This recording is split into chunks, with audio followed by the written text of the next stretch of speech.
Continuação da leitura do livro número 1 de Crayon, Os Tempos Finais, capítulo 6, página 60, Jesus Cristo. O Jesus metafísico. Este é um breve tratado sobre a visão metafísica de Jesus Cristo e também uma rápida abordagem às crenças dos metafísicos. Foi canalizado, oferecido com responsabilidade do Espírito Divino, no mais puro sentido do amor, pela entidade Crayon. Esta foi a primeira canalização e está escrita desde a perspectiva do escritor que transmite a consciência de Crayon, ao contrário da canalização direta onde Crayon fala na primeira pessoa, tal como tem estado a ler até este momento. Não tem a intenção de convencer, defender ou fomentar nenhuma causa ou sistema de crenças. Se não concordar com os pensamentos que se seguem ou se sentir desconforto ao ler ou ouvir os pontos de vista, abandone a leitura ou essa audição e regresse àquilo que é correto para você. Se, no entanto, prosseguir, a informação poderá ser-lhe útil. No mundo ocidental, conhecido como o Primeiro Mundo, que abrange todo o continente americano e a maior parte do europeu, Jesus Cristo é, porventura, um dos nomes mais conhecidos. Para muitos, o nome de Jesus representa uma tremenda alegria pessoal e seria difícil falar dele ou analisar algum episódio sobre a sua vida sem despertar sentimentos e emoções muito fortes. Assim é como convém que seja. Quase todos nós, pertencentes ao mundo ocidental, ouvimos falar de Jesus a partir do momento em que atingimos a idade da compreensão. Quer sejamos cristãos ou não, conhecemos o nome de Jesus. O poema Uma Vida Solitária indica que nenhuma outra pessoa que alguma vez tenha caminhado sobre a terra exerceu um impacto parecido ao que Jesus causou. No mundo ocidental, o Natal é uma época do ano muito especial, que todos esperam com ansiedade.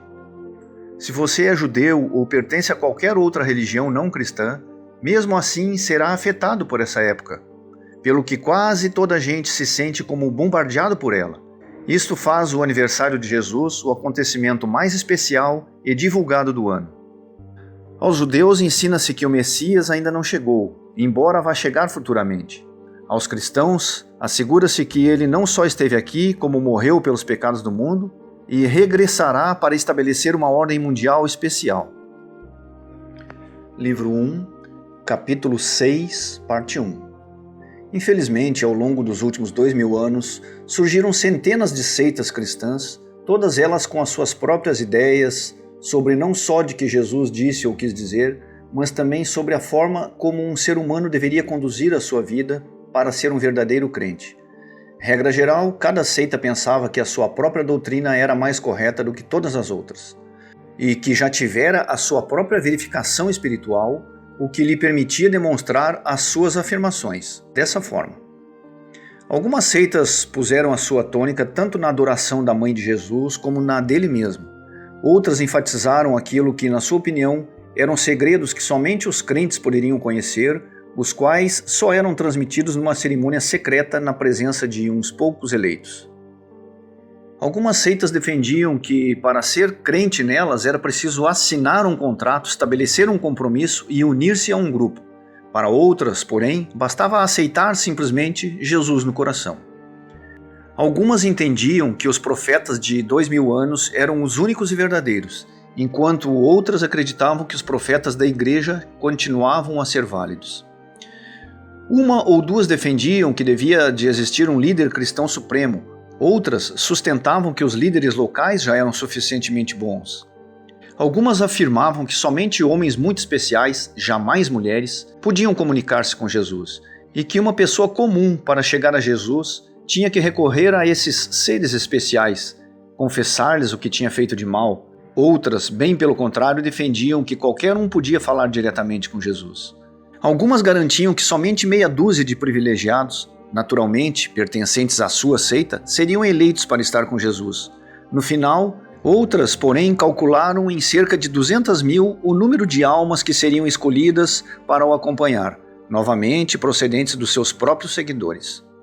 Algumas pensaram que qualquer um que cresce no caminho correto poderia ser bem-sucedido, mas logo se apressavam a ditar cuidadosamente qual era esse caminho correto.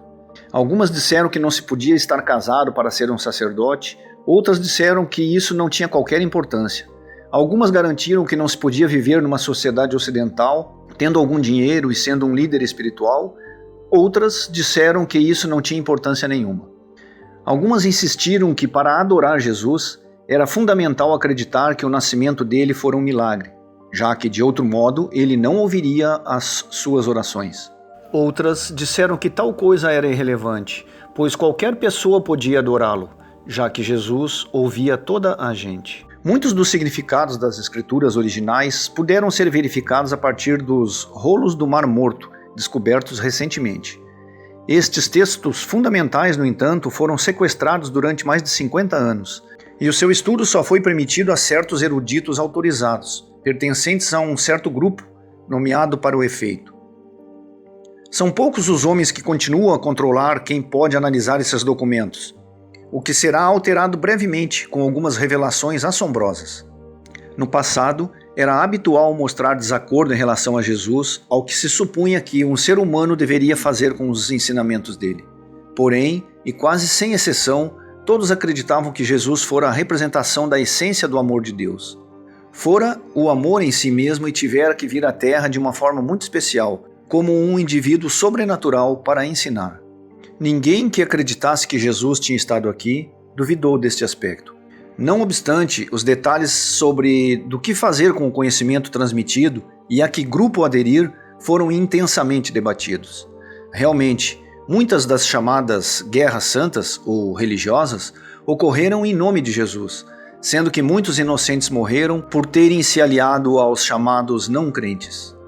Inclusivamente, na atualidade, tem que se ter muito cuidado em certos países europeus, onde uma pessoa se vê confrontada com guardas que lhe perguntam a qual de duas seitas cristãs ela pertence. Fornecer a resposta errada pode dar mau resultado.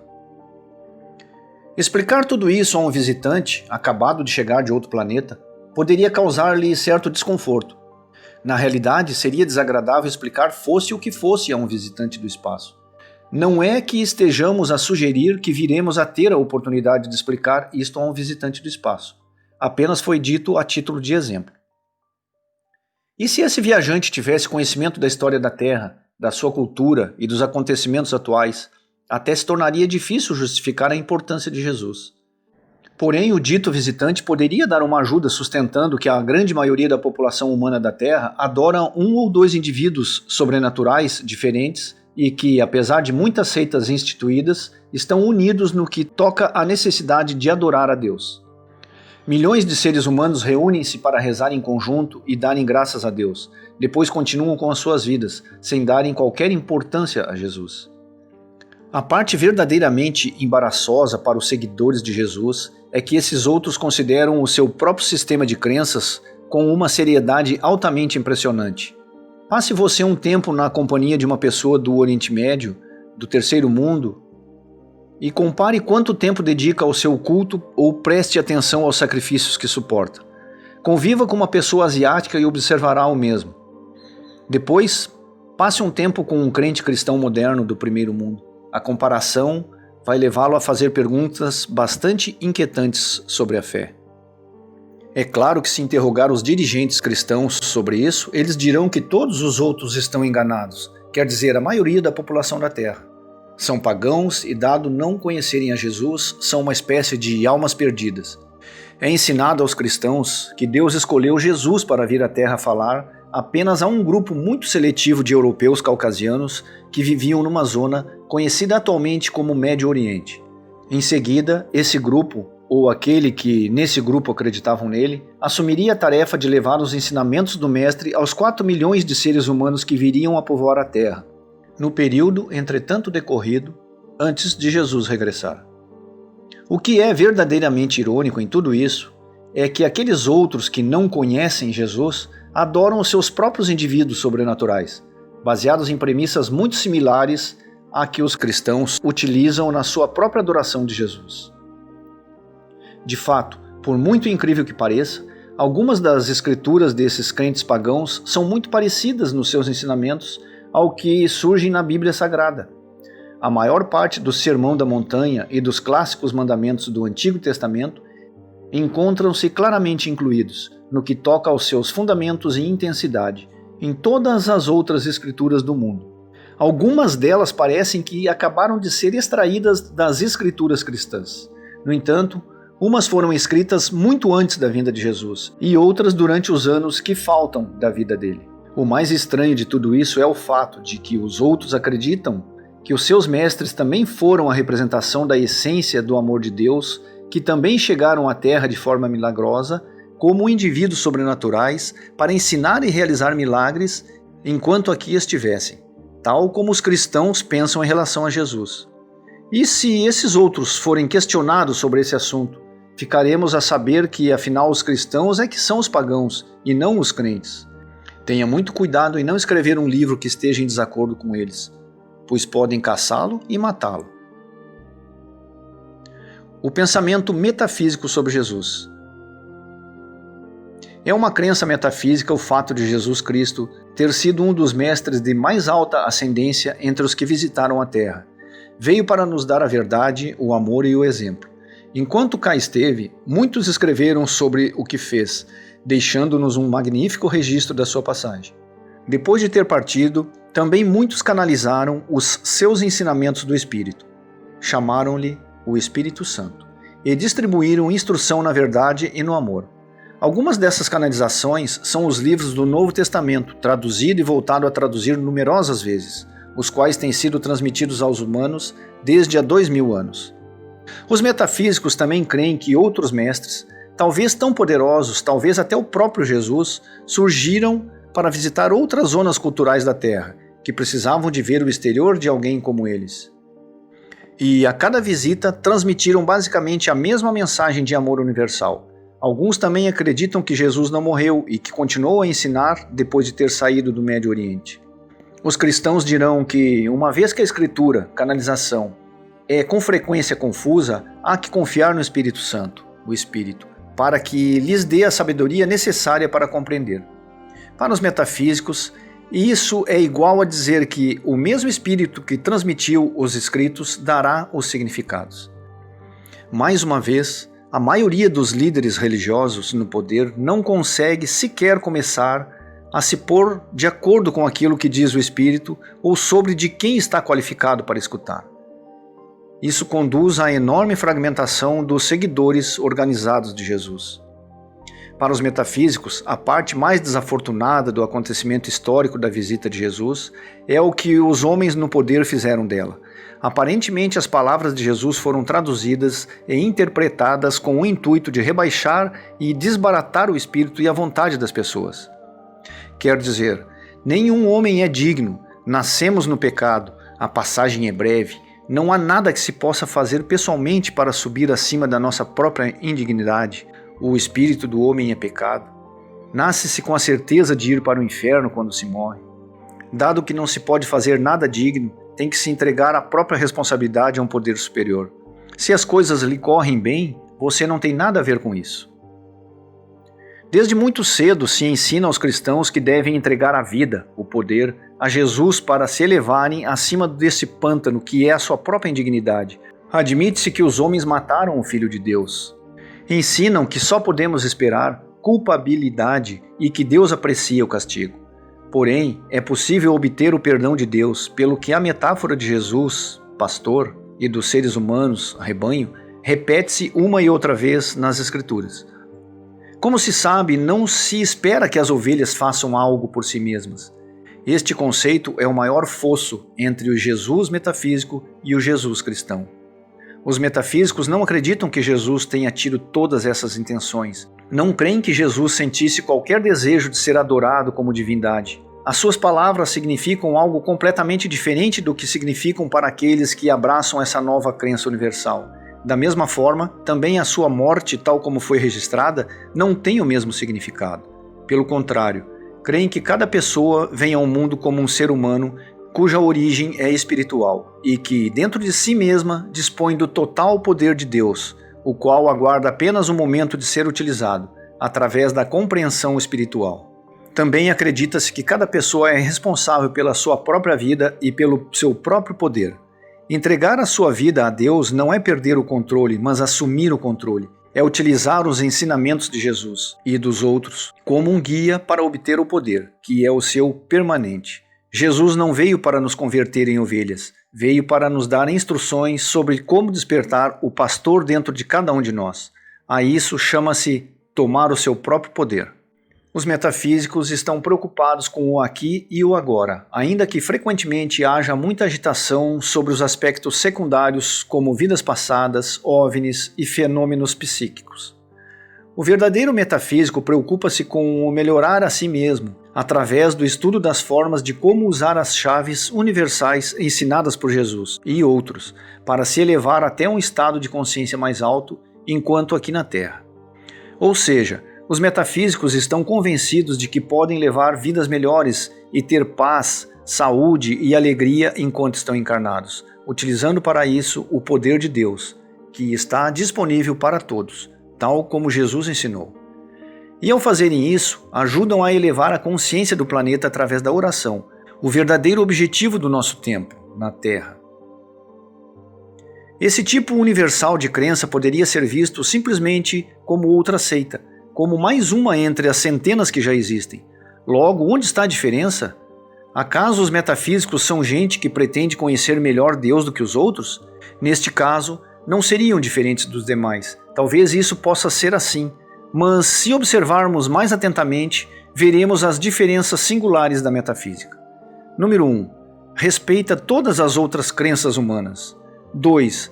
Não se diz que qualquer outro sistema esteja errado. Número 3. Os metafísicos não são evangelizadores. Número 4. Como não estão instigados pela doutrina, as questões específicas são deixadas com frequência nas mãos do indivíduo. Número 5. Não defendem qualquer centro de poder humano. 6. As regras são autoimpostas e governadas apenas pelo indivíduo. 7. A maioria deles acredita e pratica os ensinamentos universais de amor de Jesus. Breve síntese do sistema de crenças metafísicas. A própria palavra metafísica é intangível. Um dicionário popular dá os seguintes exemplos de palavras sinônimas: metafísica, tesauros, adjetivo espiritual, sem corpo, celestial, desencarnado, etéreo, celestial, incorpóreo, sem substância, intangível, não material, não terreno, irreal, estranho, raro, fantasmagórico, incrível, místico, ominoso, sobrenatural. Dados que as palavras estranho, raro, fantasmagórico e sobrenatural fazem parte do Tesaurus oficial, você já pode imaginar a impressão com que a maioria das pessoas fica sobre a metafísica. Livro 1, capítulo 6, parte 2. Número 1. Para um metafísico, o conceito de Deus refere-se a uma consciência coletiva unificada, formada por todos nós, o grande Eu Sou. Isso significa que cada ser humano é uma extensão de Deus. Enquanto estiver na Terra, porém, esse fato mantém-se velado para o indivíduo. Este véu é descrito na Bíblia, na primeira epístola aos Coríntios 13, o grande capítulo que descreve lindamente o amor no esquema universal das coisas. Nesses versículos, ficamos a saber que temos a realidade como se olhássemos através de um cristal obscurecido e que só reconhecemos que assim é quando nos encontramos frente a frente com um Deus. A beleza da tradução na versão do Rei Jacó é muito metafísica. Abre parênteses. E então saberei inclusivamente como eu sou conhecido. Fecha parênteses. Ou seja, o conhecedor é também o conhecido, um laço inconfundível com a entidade Deus existente dentro de cada um de nós. Muitos acham que acreditar que cada ser humano tem dentro de si o poder de Deus, a totalidade, é algo ridículo. O profeta João, porém, afirmou claramente que cada um de nós, tal como Jesus, tem o poder de se converter num filho de Deus, alguém que nasceu unigênito do Espírito principal. Abre parênteses, João, capítulo 1, versículo 12, fecha parênteses. Assim sendo, qual é a questão? Se somos Deus, quem dirige o espetáculo enquanto estamos aqui?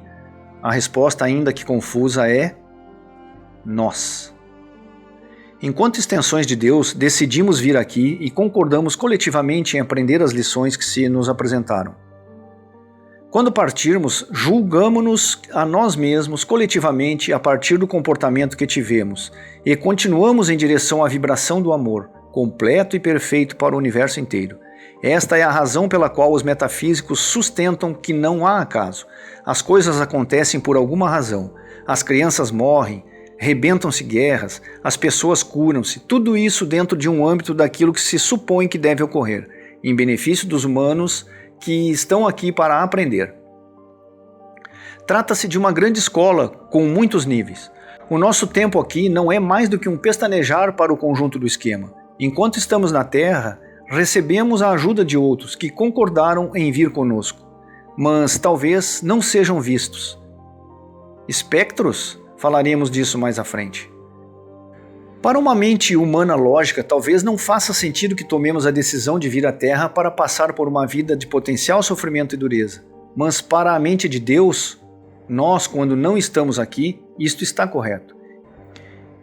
E vimos com amor para experimentar algo que nos ajudará a todos.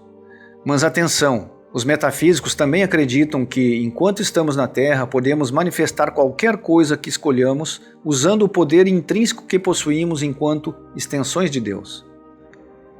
Isso que é uma das nossas bagagens quando chegamos à Terra. Novamente, João, capítulo 1, versículo 12. É um regresso aos ensinamentos pelo que todos os humanos que vivem na Terra podem ligar-se a esse poder em qualquer momento que estejam preparados para isso. Tudo isto talvez gere perguntas sobre vidas passadas, implicações de grupo kármico, predestinação e todos os outros tópicos extras que têm sido associados com a metafísica, talvez de uma maneira despropositada, considerando a verdadeira intenção da crença. Mas estas coisas extras não são doutrina, só são importantes para o indivíduo até onde lhe parecer que devem ser consideradas ou se relacionam diretamente com o uso que ele deva dar à informação de que dispõe para ajudar a si mesmo. A maioria dos metafísicos, no entanto, acaba por acreditar que estiveram realmente na Terra ou em alguma outra parte do universo em numerosas ocasiões. Acreditam que esta vida terrena, tal como todas as outras, são lições ou provas, cujo propósito é conseguir uma eventual elevação de toda a humanidade, até um nível de iluminação divino em si mesmo. Este nível será similar à descrição que encontramos no Apocalipse 21, na Bíblia, quando se fala do novo céu na Terra, ou seja, no fim do tempo terreno, teremos o casamento final com o Cordeiro. O Cordeiro refere-se a Jesus como sendo o sacrifício de amor feito por Deus, ao enviá-lo para a Terra para sofrer pelos homens. Para o metafísico, este casamento é como o capítulo final, o momento em que as mentes iluminadas verão retirado o véu, enquanto ainda se encontram na Terra. E sim, voltarão a encontrar com Jesus e todos se reconhecerão uns aos outros. Os que não estiveram preparados, porém, serão separados, sendo que isto é a fonte das partes obscuras do Apocalipse. Teremos de travar uma batalha, mas não do gênero que se poderia pensar. Não obstante, muitos morrerão, assim respeitando o plano que todos subscrevemos antecipadamente. Os metafísicos acreditam que a nível celular, uma forma de dizer nos nossos corações, conhecemos tudo o que nos aconteceu antes, desde o princípio dos tempos, tal como o compreendemos. Número 2. O sistema metafísico engloba toda a humanidade, a qual é entendida como o grupo homogêneo, situado no tempo real, em vez de considerada em termos de grupos humanos prontos para a colheita ou de indivíduos perdidos que rezam, enviam missionários, etc. O âmbito do tempo real permite interação de episódios, ou seja, o que sucede na China agora afeta os aspectos espirituais de toda a humanidade atual, incluindo o vendedor de cachorros-quentes em Nova York, ou o Papa. Se o momento for correto e suficiente, o número de pessoas que rezam juntas poderão ocorrer acontecimentos incríveis, como foi o caso, por exemplo, da queda do Muro de Berlim, praticamente de um dia para o outro, ou de espetaculares mudanças ocorridas na Rússia, a paz na América do Sul ou no Médio Oriente. Estes acontecimentos são estimulados universalmente, não por uma religião, mas respondem ao funcionamento da mecânica universal, do mesmo modo que a oração, meditação e o amor, que está presente e é praticado pelas várias religiões. Enfim, esses episódios também provam que nos aproximamos do objetivo: uma Terra unificada. Número 3. A metafísica não classifica de errada nenhuma pessoa ou grupo de pessoas. Trata-se de uma forma de relacionamento com Deus e com o universo, não um conjunto de regras para alcançar a salvação. É algo muito pessoal e nem sequer é necessário integrar qualquer grupo. Trata-se de um conceito difícil de compreender pelo mundo ocidental competitivo. Um exemplo seria você encontrar-se numa escola com numerosos níveis de curso, mas onde todos os alunos estudariam paralelamente para obter o mesmo diploma. Para obter a mesma educação, certos indivíduos poderiam inscrever-se em cursos individuais ou preferir certos níveis de dificuldade. Alguns, estando noutros graus, seriam eventualmente competitivos ou fechados, mas todos estariam empenhados em atingir o mesmo objetivo. Os próprios estudantes elegeriam o nível de grau e de curso que melhor satisfazesse as suas necessidades de momento ou que os situasse perto daqueles que dispusessem de uma cultura com mentalidade similar. A cerimônia de graduação seria magnífica, com todos reunidos em uma festa comum final, celebrando em amor e harmonia a culminação da tarefa realizada. O conhecimento inerente a um certo grau seria um incentivo para quem estivesse de ir ao encontro com seu próprio objetivo, não um fator de separação ao defender que esse grau era o melhor, ou que o caminho por ele preconizado era o único correto para chegar ao objetivo. Por outras palavras, a metafísica é um dos poucos sistemas que reconhece que todos os outros têm o direito de existir, pois muitas pessoas têm de passar por vários contextos ao longo da sua permanência na Terra. Número 4. Os metafísicos creem que as mecânicas da meditação, da oração e do amor são universais e funcionam à margem, seja de quem for. Esta é a razão por que a maioria dos outros sistemas de crenças espirituais do mundo envolvem regularmente muitos dos seus fiéis com os benefícios das suas obras, tal como os resultados instantâneos e positivos da oração ou a obtenção de uma notável cura ou êxito. No terceiro mundo, vêm-se muitos milagres diariamente, os quais são desconhecidos ou não são divulgados no primeiro mundo, através da prática regular da meditação e da oração. Os homens santos atualmente encarnados ajudam as pessoas a ver o poder que trazem dentro delas, e as suas reuniões geralmente têm como resultado dezenas de curas. Portanto, os metafísicos confiam na meditação. Meditação é o mesmo que oração, só que em vez de se falar, escuta-se. Nada mais. Não é nada espectral ou anormal. Sequer é necessário permanecer na posição de lótus, nem murmurar sons estranhos enquanto se pratica. A meditação é onde se recebe o poder, informação intuitiva e orientação. Acreditam igualmente na oração, falar, adorar, dialogar, utilizada basicamente para ajudar aos outros. Creem que o Espírito Santo, é a voz do Deus coletivo, uma voz que é tão poderosa na atualidade como o foi sempre, e esta voz que proporcionará a boa informação, tal como deve ser proporcionada. Continua a operar porque não acabou com os profetas de há 2000 anos. A Trindade, Pai, Filho e Espírito Santo, é substituída pelo conceito de poder igual para todos, e não somente para este triunvirato. 5. Devido às alíneas 3 e 4 acima, o metafísico não é um evangelizador. Trata-se do único sistema da Terra que não o é. Se você estiver preparado para ele, aderirá. Se não estiver preparado, não aderirá. Naturalmente existe a ideia de que quem adere está mais iluminado do que quem não adere. Isto, no entanto, não passa de um juízo humano, que diz muito acerca dos humanos, mas não acerca de Deus. Os metafísicos acreditam na difusão da notícia, não em converter ninguém à boa nova.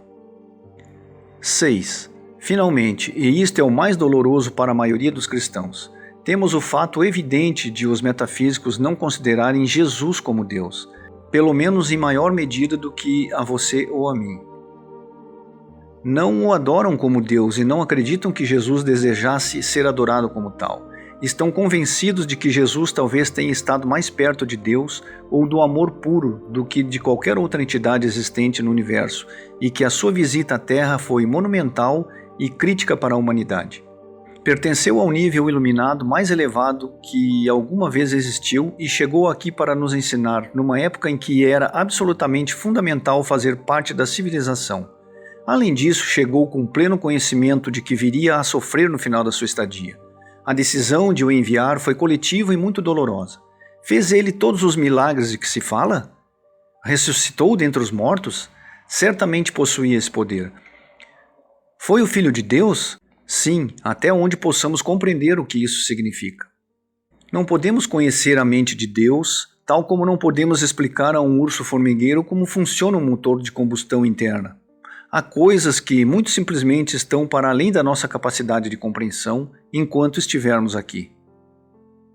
Quando Deus desejou dar a conhecer os sentimentos emocionais sobre a importância de Jesus e de quanto ele era fundamental para o conjunto, foi utilizada a referência de uma criança nascida de seres humanos. Era algo que compreenderíamos facilmente, pois para nós a ascendência é um ponto sensível. Jesus deu o exemplo do poder e do amor absolutos de Deus, disponíveis para todos. É possível que tenha visitado outros mundos. Limitemo-nos a considerar essa possibilidade. Tal especulação, no entanto, por si só, seria suficiente para intensificar o nosso amor e a admiração por esse ser tão especial a quem chamamos Jesus. Livro 1, capítulo 6, parte 3. Por que é que Jesus nasceu como homem? Dado que para se tornar humano teria que pertencer a um dos dois sexos, era mais aceitável para a cultura do seu tempo que surgisse como alguém do sexo masculino. Deus sabia que assim seria mais fácil ensinar e que os sacerdotes o ouviriam com maior atenção. No que respeita às evidentes referências masculinas de Deus, do Filho de Deus e do Filho do Homem, foram os escritores da época que escolheram o gênero, de certo sem pensarem muito, para que se adaptasse às concepções do poder e da autoridade vigentes na época. Deus é masculino? Não. Acaso as nuvens dispõem de órgãos sexuais? É masculino o ar que respiramos? Deus é espírito, genérico e universal. A nossa referência a mulher e homem somente é válida enquanto estamos na Terra. Por estas razões muito metafísicas, refere-se a Deus como o Deus, Mãe, Pai ou simplesmente como Espírito. Livro 1, capítulo 6, parte 4. Presentemente vivemos a uma época em que mulheres e homens se juntam e reconhecem finalmente, talvez pela primeira vez, que compartilham uma espiritualidade comum, sem qualquer supremacia específica do gênero. Esta é também a época em que surgiu um conceito conhecido, mas não necessariamente do primeiro mundo, para que os casais se vinculem no mais alto nível possível. Primeiro vem o amor espiritual, o amor de Deus, depois o amor humano e só então o amor físico.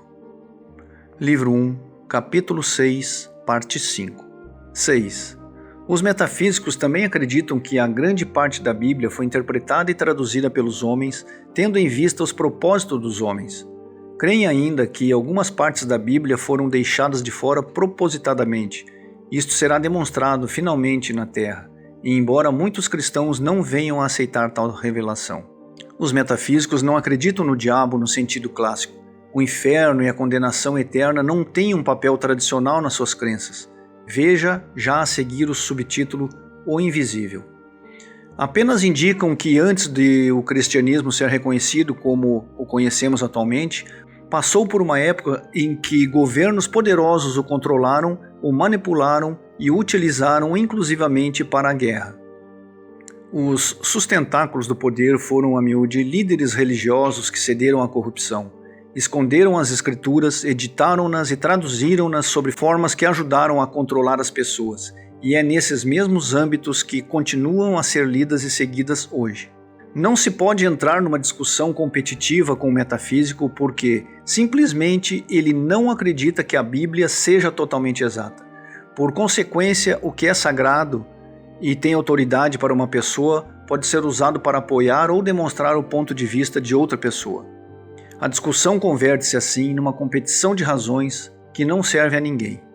Os metafísicos utilizam a Bíblia como referência a verdades muito gerais ditas por Jesus e acreditam que, na sua versão original, ela foi totalmente canalizada, transmitida por Deus para os humanos, e não somente nas partes que presentemente assim são consideradas. Deus é amor, a força mais poderosa do universo. À medida que nos aproximamos do fim da jornada, o amor substituirá progressivamente a lei e a graça de Deus enquanto métodos de Deus operar na Terra. Níveis mais elevados de iluminação assim o permitirão. Quando chegar a hora, prevalecerá a energia pura do amor, e Jesus, assim como outros grandes mestres da história registrada, caminharão de novo como humanos sobre a Terra. Isso será algo espetacular, pois assinalará o levantamento do véu sobre a Terra, enquanto os humanos ainda se encontram aqui.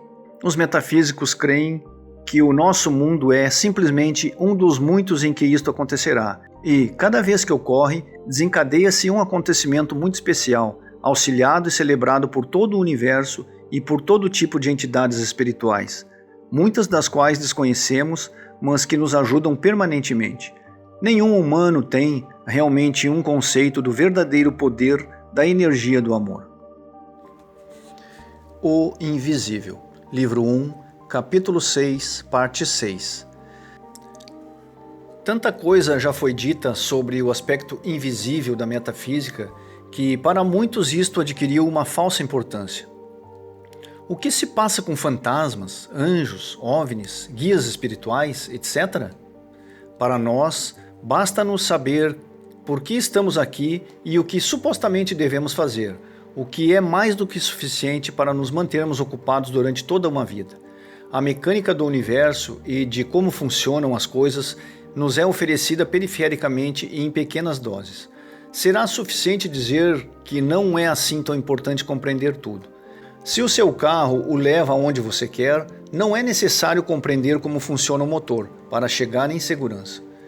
Todavia, aqueles que desejam ser mecânicos são honrados com explicações e ensinamentos mais profundos. Para quem deseja saber mais, há imensos livros sobre esse tema. Seja como for, aqui ficam algumas verdades básicas. Livro 1, capítulo 6, parte 7. Há muitíssimas entidades espirituais parecidas conosco que se encontram em muitos outros cenários do planeta. Algumas delas estão separadas e são independentes dos nossos propósitos sobre a Terra. Outras apoiam diretamente aquilo que é suposto estarmos aqui a fazer. Sim, também há outras noutros mundos. Isso te espanta realmente? Umas são como nós e estão a aprender lições distintas, tanto inferiores como superiores às nossas. Outras são totalmente diferentes e nem sequer são tão palpáveis como estamos acostumados.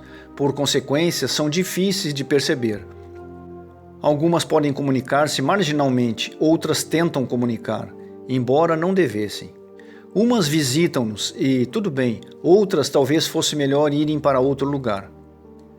Ocasionalmente, cruzamo-nos com algumas dessas entidades, umas vezes como parte de um plano mestre, outras sem que exista qualquer relação com o que temos para aprender. A maioria das vezes estamos temporariamente conscientes de sermos vigiados ou sentimos que nos transmitiram uma comunicação. Estes episódios estão relacionados com o tempo que passamos aqui, são especiais e normais.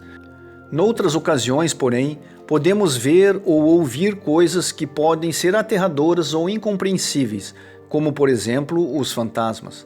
Isso não é tão insólito assim, e há muitas pessoas que compreendem a mecânica que suporta essas ocorrências. É normal, mas não é necessário que o compreendamos. Até a Bíblia fala de espíritos, seria ilógico desprezá-los. Livro 1, capítulo 6, parte 8. Os metafísicos não acreditam no diabo nem no inferno, acreditam que essas ideias e conceitos foram fomentados a partir de referências bíblicas metafóricas para controlar as pessoas politicamente ao longo do tempo. Mas atenção, pois existe definitivamente um lado espiritual obscuro. Jesus, quando veio, também nos ensinou isso. A advertência que nos deu foi clara: afastem-se disso.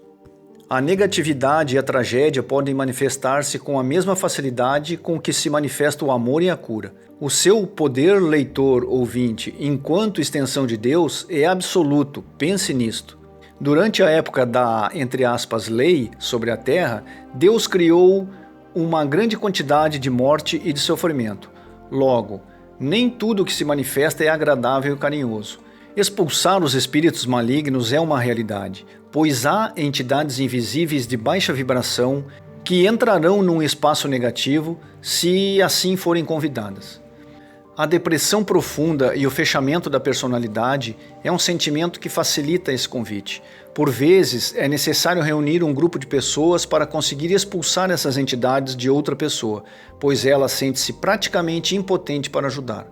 A maioria das vezes, no entanto, a doença mental e os desequilíbrios químicos biológicos são catalogados como possessão por entidades demoníacas, pois parece mais espetacular dizer que foi o demônio que as obrigou a fazer o que fizeram. É mais provável que ouvir vozes seja um desequilíbrio biológico do que um desequilíbrio espiritual. Um funcionamento anormal do cérebro pode gerar facilmente sinais de pensamento básico, os quais regressam ao ouvido, dando a sensação de que realmente se ouvem as vozes geradas pelo próprio pensamento involuntário. Trata-se de algo similar ao que acontece com os dildos que, ao falharem, mantêm a corrente passando numa só direção. Ainda que seja aterrador e frequentemente trágico, não é obra do demônio nem de nenhum outro espírito. Livro 1, capítulo 6, parte 9. O nosso propósito na Terra é transmutar o negativo em positivo, tanto nas nossas próprias vidas, através dos ensinamentos de Jesus, como em todo o planeta. O amor é rei e muito mais poderoso. Todavia, a ausência de amor é algo grave. O incrível negrume desse estado é o ódio, os ciúmes, o egoísmo, a avareza, o poder que trafica e não se ocupa dos outros. Jesus veio à Terra para nos oferecer os ensinamentos que nos permitiriam a elevação acima desse estado, através do conhecimento de quem somos e de como podemos utilizar esse poder para curar o planeta. Ele também nos pediu que passássemos a palavra e oferecêssemos a verdade para que todo o mundo pudesse escutá-la. Os metafísicos não acreditam que nos tenham sido dadas instruções para obrigar todos os outros a aceitá-la. A verdade torna-nos livres, no entanto, nem todos estão preparados para aceitar. Ora, quem não está não deve ser obrigado. Esta é a razão pela qual um metafísico pode informá-lo sobre o sistema e depois deixa-o gerir o processo como entender. Alguns seguirão o seu caminho continuando a pensar que o metafísico é doido, outros se sentirão iluminados.